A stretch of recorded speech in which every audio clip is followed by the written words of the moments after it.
कर बंदे वरना पछताएगा। भगवान की आंखों से तो बच नहीं पाएगा, तो बच नहीं पाएगा। अरे ओ अज्ञानी मत करना दानी, अरे ओ अज्ञानी मत करना। ध्यान देना थोड़ा सा। डॉक्टर ने बता दिया कि शरीर में गांठ है, गठान है, और गठान अच्छी नहीं है, जांच के लिए जाएगी। उससे पहले डॉक्टर का इलाज करवाओ मना नहीं, दवाई लो मना नहीं, डॉक्टर बोले जांच कराओ जांच कराओ, क्योंकि हम पहले भी कथा में कहे हैं डॉक्टर शंकर का एक रूप होता है। वो आपको जांच का बोले जांच कराओ, दवाई का बोले दवाई खाओ, औषधि का बोले औषधि। पर अगर शरीर में कहीं गांठ आ गई है तो एक काम जरूर करो, बेलपत्र के वृक्ष के नीचे एक कटोरी में जल रखो, थोड़ा सा जल बेलपत्र के वृक्ष के नीचे कटोरी में रखो। 7 बेलपत्र उस कटोरी में, तुम रुकेश्वर महादेव का नाम लेकर 7 बेलपत्र उस कटोरी में जल के पात्र में डाल दो, और 7 बार ही लोटा भरकर जल रखो, उसमें से थोड़ा थोड़ा सा जल 7 बार तुम रुकेश्वर महादेव के नाम से डालो। उसी जल को बेलपत्र के नीचे से कटोरी समेत लेकर आओ, शंकर जी के ऊपर वही जल थोड़ा सा समर्पित कर कर, पत्ते पूरे कटोरी में रहने दो, जल पूरा कटोरी में रहने दो, थोड़ा सा जल शिव जी को चढ़ाकर वही जल वापिस झेल कर कटोरी में रख लीजिए। प्रतिदिन सुबह के समय पर कटोरी का थोड़ा सा जल आचमन करिए, एक बेलपत्र प्रदोष के समय पर उसको चबा चबा कर खाना प्रारंभ करिए। 7 दिन का नियम धारण करो, 15वें दिन जाकर जांच करवाओ, बाबा ने कृपा करी तो गठान गल गई होगी। ये शिव का, कैसी भी गांठ शरीर में कितने भी गठान, फिर जांच। और डॉक्टर जो दवाई दे उसको खाओ, डॉक्टर की दवाइयां जरूर खाओ। डॉक्टर ने बोल दिया कि ये जांच कराना है, दवाई खाना है, खाओ, क्योंकि डॉक्टर भी शिव का एक रूप है, शंकर का एक स्वरूप है, उसका प्रतिबिंब शिव जी। चंचुला देवी 2 प्रदेश में भ्रमण करते, 2 प्रदेश। ब्रह्मा जी जो स्वयं गोकर्ण प्रदेश में भ्रमण करते हैं, गोकर्ण, उसी गोकर्ण प्रदेश में स्वयं भगवान विष्णु, भगवान ब्रह्मा, भगवान माता लक्ष्मी, माँ ब्रह्माणी जिस गोकर्ण प्रदेश में प्रवेश करते हैं, घूमते हैं, भगवान शंकर जहाँ अलग आनंद के साथ लगाते हैं, उस गोकर्ण प्रदेश में भगवान ब्रह्मदेव ने भी सृष्टि की रचना का आनंद सुख शंकर जी की साक्षी में पाया, शिव की साक्षी। और भगवान शंकर ने ब्रह्मा जी को सृष्टि का वर्णन करते हुए, अपने जीवन का एक आनंद देते हुए अर्धनारीश्वर स्वरूप का दर्शन भी किया।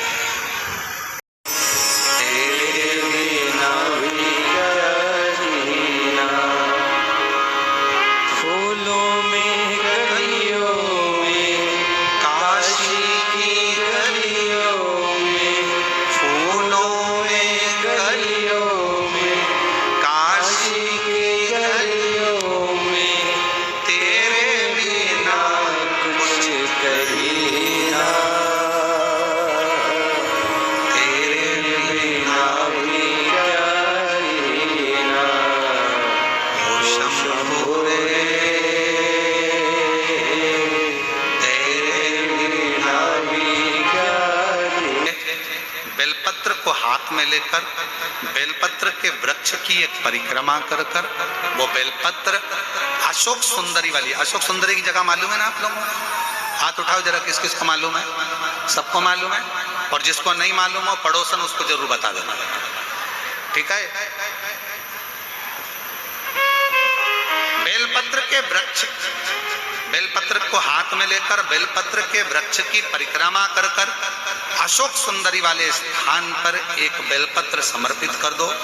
दूसरी बेलपत्र जिसको आपने परिक्रमा में नहीं रखा है, उस बेलपत्र को शंकर के शिवलिंग पर समर्पित कर दो और एक लोटा जल बाबा को समर्पित कर कर उस जल का सींचन आचमन कर लीजिए।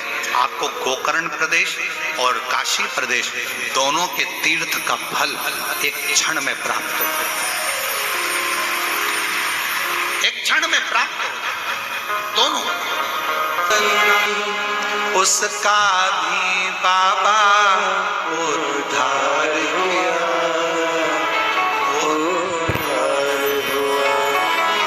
पापी हो चाहे जितना, उसका भी बाबा कल्याण किया, कल्याण किया। तेरी कृपा का क्या है भरोसा, कब किस पर हो जाए जरा सी हम पर कर दो, जरा सी हम पर कर दो। चंचुला देवी दो प्रदेश, दो ध्यान देना थोड़ा सा।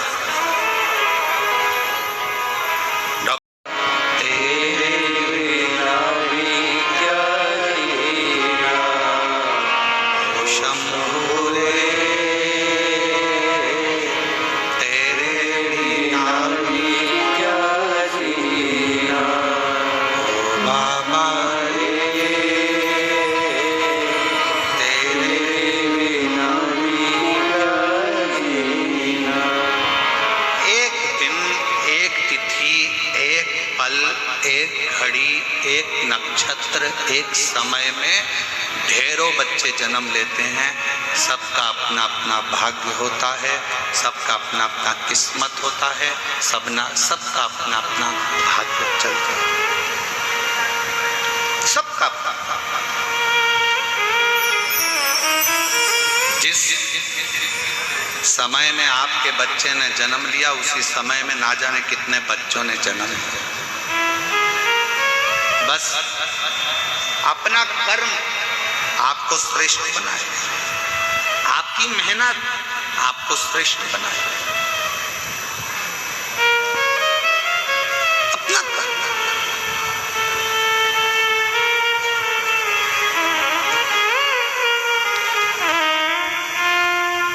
एक दिन चंचुला देवी अपने पति के पास आई और पति से कहा कि स्वामी देखो,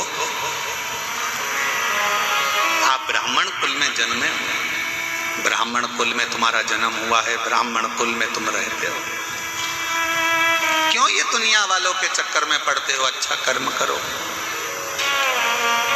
थोड़ा वेद पढ़ो, थोड़ा शास्त्र पढ़ो, थोड़ा अध्ययन करो, थोड़ा स्मरण करो, थोड़ा सत्संग करो, थोड़ा कीर्तन करो, थोड़ा मंत्र जाप करो। पति बिंदुक मानने को तैयार नहीं था। चंचुला देवी बड़ी सुंदर थी, बड़ी सुंदर, उसके चेहरे पर चंद्र सी चमक थी, बहुत।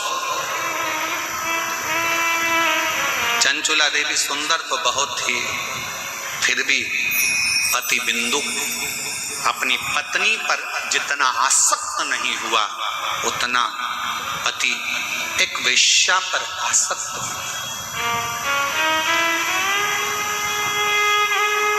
बिंदुक एक पर स्त्री पर आसक्त हो गए।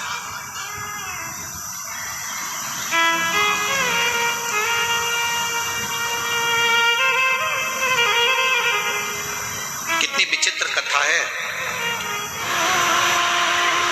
वो कहते हैं ना,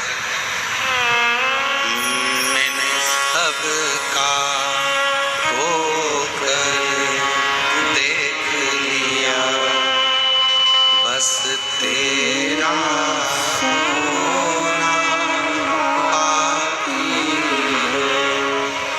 मैं सब तर जाकर देख लिया, एक तेरे दर आना बाकी है। मैं सबका। चंचुला अपने पति को ज्ञान देती है, चंचुला अपने पति को उपदेश देती है। चंचुला अपने पति को सत्संग के माध्यम से समझाने का प्रयास करती है कि तुम गलत काम मत करो।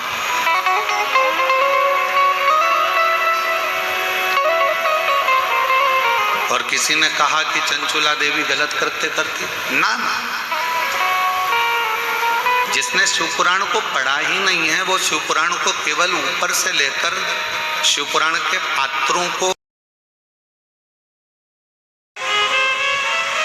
हमारे जीवन में ये तकलीफ आ गई, हमारे जीवन में ये कष्ट आ गया, हमारे जीवन में ये तकलीफ आ गई। देवी से भी पूछा, देवता से भी पूछा, हाथ भी दिखाया, जन्म पत्रिका भी लेकर गए, वो भी